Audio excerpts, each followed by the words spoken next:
Say on streets. Our streets. Say on streets. And main it. Right. Main it. Whose streets? Our streets. Word on the beat, word on the beat, word on the beat. Time after time after time after time after time after time after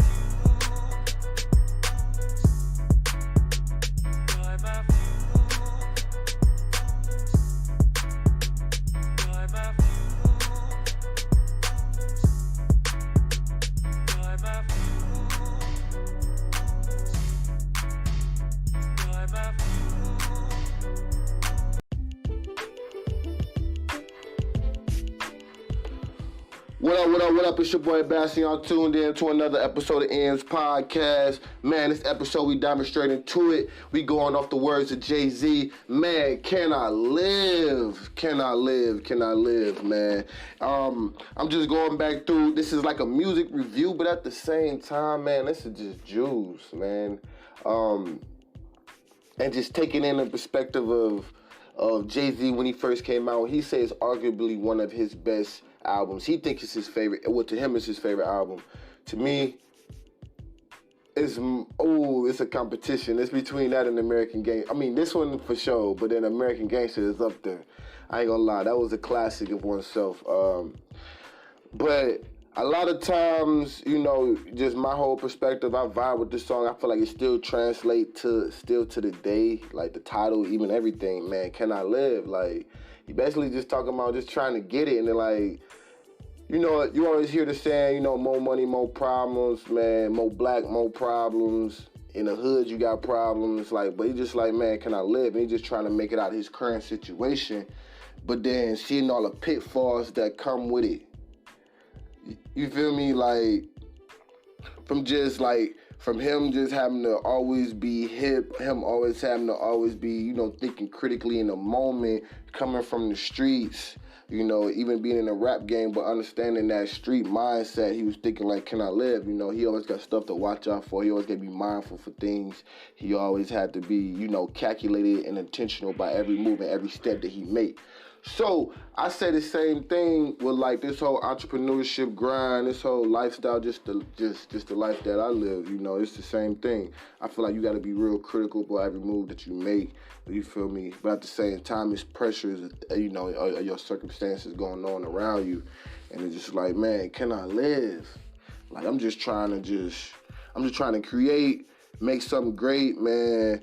Be the voice, man. Help advocate, man, for the hood, man, and just for everybody, man, that's on a grind, that's just trying to come up. But at the same time, it's like, man, you got so much going on around you, man. You be like, man, can I live? Can I live, man? So I'm gonna play a little bit for some of you young heads, some of you old heads. You know, I'm young my damn self, but you know, I grew up in one of them type of households where Jay-Z was played, man, we had the streets was watching, but I'm gonna play a little bit for you for some of y'all that don't understand, and hopefully y'all might pick up a little bit in this bar, and we might break down this bar and just see how it relates to, you know, current times right now. Bring to the table. Every nigga watching me closely, the bread they wanna toast me, both of them where they supposed to be.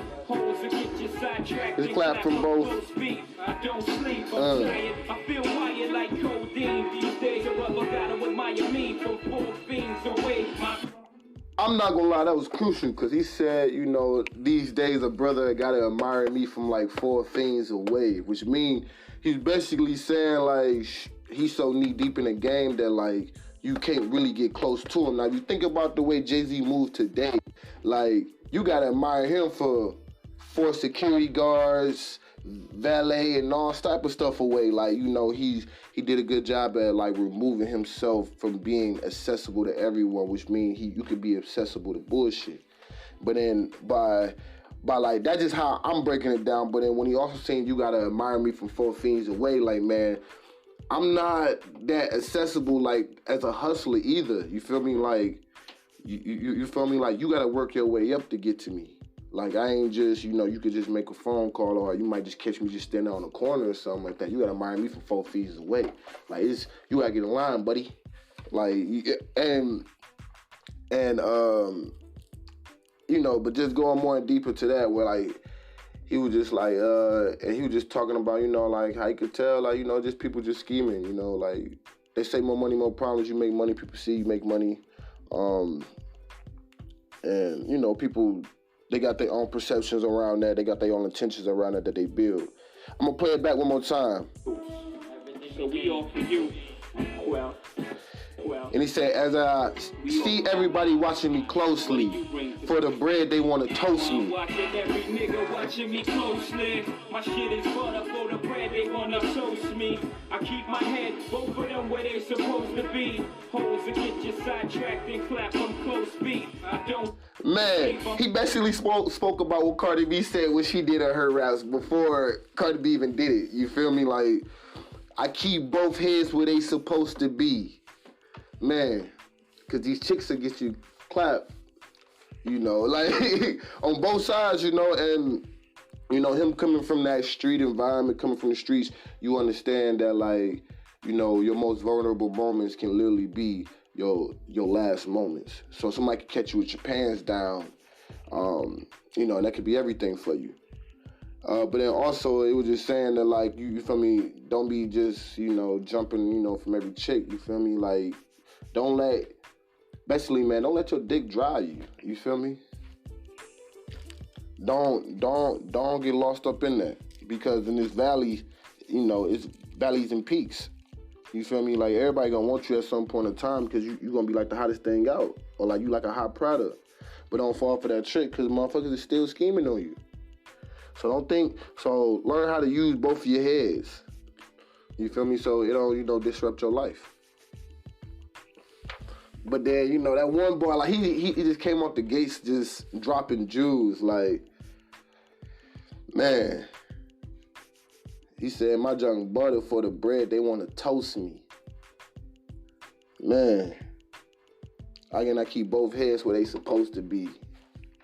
Because in this game, man, just in the game of life, business, sports, entertainment, whatever industry that you in, whatever it is that you do, you have to be able to think critically.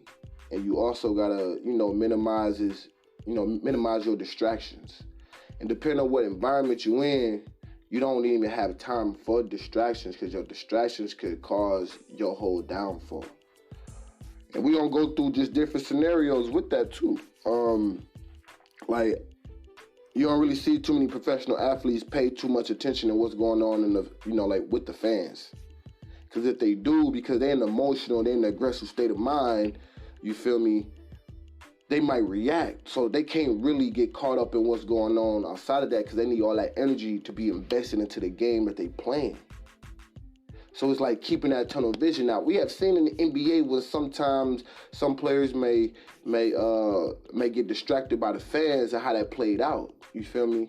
Like, it's a lose-lose for you. You feel me? If you get distracted, you take your eyes off the game, because now it's like you no longer concentrate on the game, but now you just got tricked out of the game.